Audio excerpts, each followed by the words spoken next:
Katulad itong family. Yeah. Galit na tao yan. Oo. Ang tagal-tagal na yan. 2020 pa yan. Alright? 2026 na. At makikita mo, pag pinag-aralan mo, alam mo naman talaga, hindi ka na kailangan manghula eh. Oo. Dahil ano ba sa investigasyon namin, hindi mangyayari yan kung hindi kay President Duterte. Dahil siya ang naglipat ng pera, siya nagutos ilipat yung pera, siya naglagay ng mga tao doon sa isang procurement ng DBM na di alam ng tao. Oo. Mga tao niya, yung mga tiga Davao lahat, kasama sila Bongo, sila Lao, at lahat yan. Ano nangyari? Nabigay sa isang family na ang pera, 625,000. Pero so far, ang naungkat na namin ay umaabot ng halos ng 12 bilyon. Alright? Wow. Na nakuha, ang nahigop, no? 47 billion yan eh. Hindi na nasarahan yan. Kaya galit na galit ang tao dahil habang nagkakasakit ka, sipin mo lang nakahila tayong tao, may sakit, dinudukutan ng tao. Yeah. Dinudukutan Nakikinabang. pero hindi sa paggamot, Sinamantala. hindi binibili ng gamot. Di ba?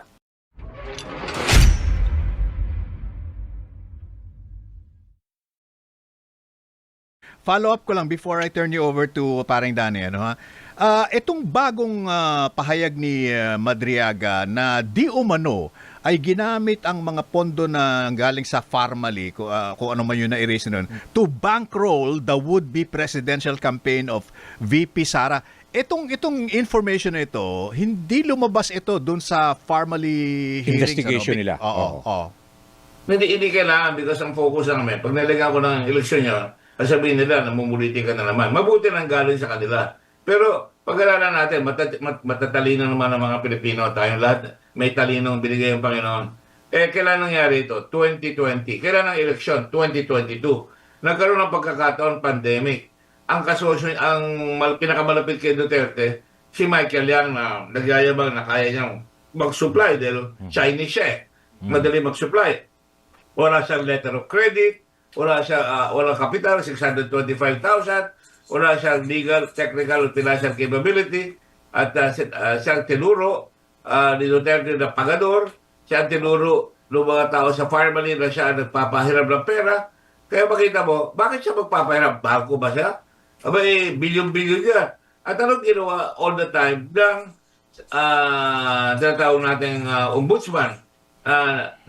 Iniimbestiga na in public yan. Anong ginawa nitong Money Laundering Council? Dapat nakikita nila, naglalabas ng pera. Akalain mo, 625,000, binabayaran mo sa isang bulto, 3 billion, 2 billion. Hindi ba dapat chicken yan? Wala eh. Talagang failure of government because it's deliberate. Talagang in aid of election. Mag-eleksyon, kailangan ng pondo. Yan ang ginagawa ng karamihan ng politiko, hindi naman lahat, na maghahanda ng pera para may panggasto sa eleksyon. Yun ang nangyayari. Ang problema nila, pambili ng tao ang hinahanap nila, hindi yung pantulong sa tao. Kaya nangyayari, talagang ninakawan tayo ng katakot-takot. Hanggang ngayon, wala pang nakukulong. Nakalagay na, apil lang apil. Natalo na naman si yung pangalawa ni Lau, si Nono, si Nono, Lin Nono, tama ba? Hindi, si Leong, si Warren Leong, no? Yun, no? Lin Magkasama sila eh. Wei Xiong. Tama ba? Hindi, si Lin Wei Xiong, iba yun. Hindi nagpakita yun. Okay. May mga litrato kami ni Lin Wei Xiong kasama siya, kasama yung ibang mga congressman doon sa beach, no? May mga litrato tayo niya na nagpakita doon kay Presidente Duterte doon sa Davao. Kasama na yan.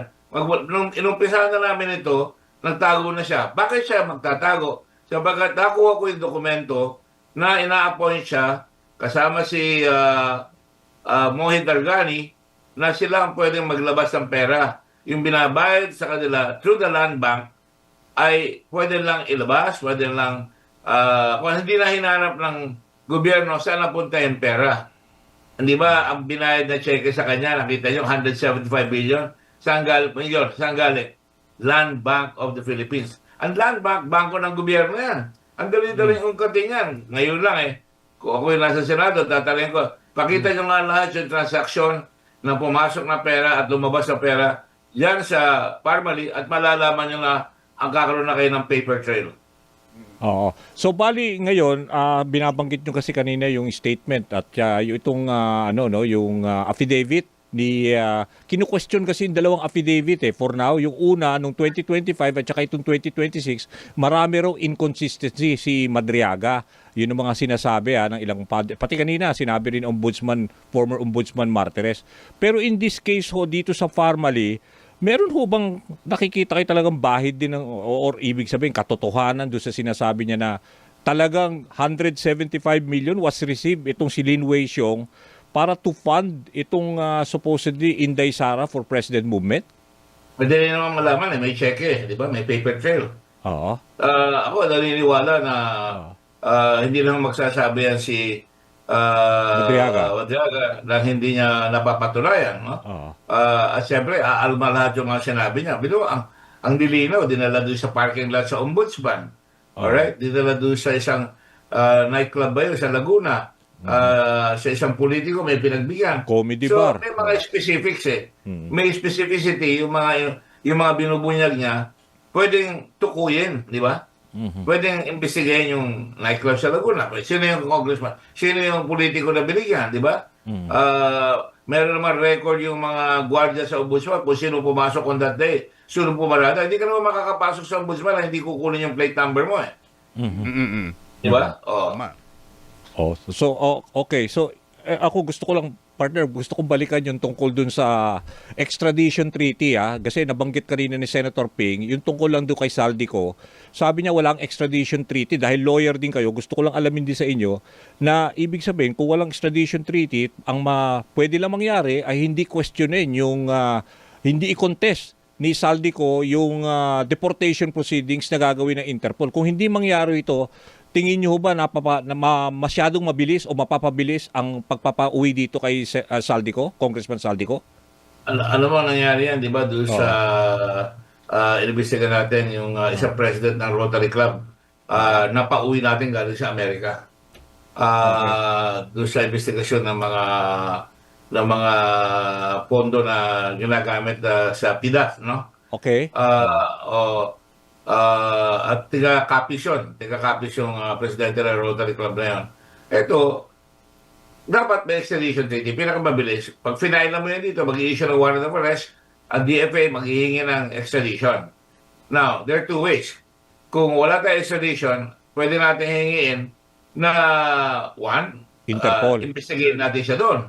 Di ba? Okay. Pwede siyang kunan ng statement doon. O pangalawa, out of committee, yung pagkakaibiganan ng Czechoslovakia, ng Czech Republic, at saka tayo, ibigay na sa atin. O baga, isipin naman ninyo, kung talagang gusto, maraming paraan I'll give you an example. Okay. Si Adolf Eichmann, ang daming pinatay na Hudyo. Anong ginawa ng Israel? Yung kanilang Mossad, sa Argentina ba yun? Lahat yan. Alang ginawa, kinidnap nila, nilagay nila sa aeroplano ng El Al, at nilabas sila sa Argentina, at dinala, at siya ay nalinis at nabitay siya sa Israel. Kung gusto, maraming paraan. Ito, ang laki-laki ng kasalanan nito. Ito lang, tatalangin ko na lang tayo magkakaibigan, no? Kaya sa media, ako rin, nag-media rin ng araw sa ibang channel. Kasi sabihin ko, bakit kailangan hintayin pa natin yung mga bagay na ganyan? Naghihintay ang tao. Ang lahat ng politiko sumusumpa na pagsisilbihan na lang matuwid ang ating mamamayan. Bakit pa kailangan hintayin? Ba't kailangan udyukapan? What is it that our people wish? Mahuli yung gumawa sa Farmally. Tinatawanan tayo Sinabihan ko si Ombudsman noon, oy, si Lin Wei Xiong nasa Dubai na. Bakit hindi nyo makuha? Meron tayong extradition treaty kay Lin Wei Xiong, no? Sa Dubai. Ba't hinihingi, no? At tapos umalis ito si Michael Yang. Hindi ba dapat nakabantay yung immigration? Kahit na wala kang order sandali lang, hindi mo na kita papalabasin, tatawagan ko na yung ombudsman, tatawagan ko na yung Senado, baka may sabit ka, mahuhuli yan. Pero walang malasakit, walang kusa. Walang kusang loob. Kaya ang tao, biktima palagi. Ano ang gagawin natin? Wala tayong magawa. Yung gobyerno natin, hindi pinapatulan Kaya ang dami-dami may kaso sa ating bayan. Kaibigan ko rin naman si Bato, pero sorry na lang. Bakit hindi mahuli si Bato? Bakit hindi mahuli si Bactan? Alright? Bactan, di ba? Atong ang. Yeah, oh. Ato lang, may mga kaso yan. Bakit nakakalabas kung nakalabas? Yan. Hindi ko maintindihan yan eh. Oh, Alam ko, ete. biktima yung tatay ko, pinatay. Ako, hinahabol ko yan. Hanggang ngayon, bata pa ako, lahat ng Department of Justice, hinabol ko yan. Pero hanggang pinatawad pa yung mastermind na isang mastermind doon, ilangalan ko si President Marcos, sabi niya, rescind the commutation for having been issued, with enforced pretenses. Sabi ko, huli na yun. Dapat hindi nakalusot yun. Lahat ilulusot kung gusto talaga. Maraming paraan sila. Yeah, Senator Dick, isingit ko lang ito kasi very very important nabanggit po ninyo kasi yung bakit hindi makahuli si ganito, ganyan. Let's go to the Blue Ribbon Committee and what's happening to it right now. You were also a chairman for a long time of the Blue Ribbon Committee ng Senado. I was the longest chairman. Yes, nasa record books na nga kayo eh. Hindi yung record. Basahin nyo lang lahat yung mga investigasyon pero walang gumagalaw doon sa mga gobyerno natin sa executive. Opo. Can you explain to us, kami ni Danny at ng mga 1 milyong nakikinig ngayon, no? Ano ba nangyayari? Bakit pa parang na-checkmate na yung Blue Ribbon Committee issue on the flood control projects scandal na parang hindi na gumagalaw kasi walang gustong pumirma.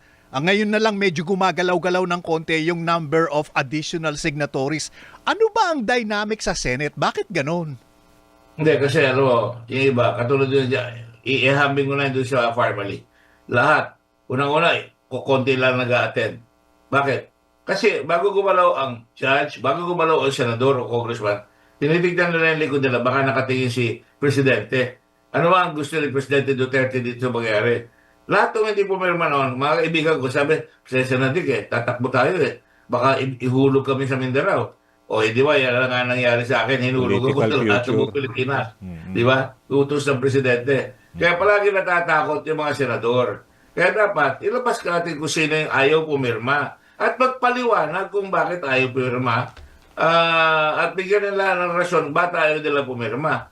At least, si Senator Recto, sabi niya, pipirma ako, pero nakalagay, may comments ako na huwag mo isama si Duterte. Isang kaibigan ko, ilang rason, hindi ko pwedeng pirma niya, matatalo ako pag pumirma ako dyan. Walang kinalaman yung panalo o talo. Hustisya, katarungan ang Prinsipyo, hinahabol. di ba? Prinsipyo. Oo.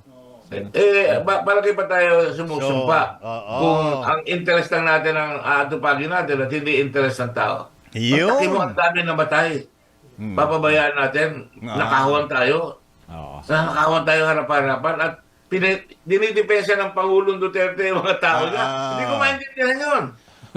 So, interest over everything else. Di ba? Personal interest bago everything else. Kaya dapat, tanggalin niya yung maskara. Ba't ayaw mo pumirma? Nako, talaga naman. Sino ayaw pumirma? Ikaw, senador, ba't ayaw mo pumirma? Ay, basta, kaibigan ko yung malalagay sa balag ng alanganin At least, abangan natin, sir. Confident naman yata Senator Ping. Mukhang makukuha yung siyam Ma-release man lang yung BRC. Oo. Okay. Alam mo, sa akin, hindi ko kailangan yung report Alam mo kung bakit? Matibay yung report ko Pwede na gamitin because lahat ng nag-testify dyan, under oath. Yes. Pero kulang yung signature. Hindi ba pwede i-release? Kapag kulang ang pirma, hindi uusod talaga.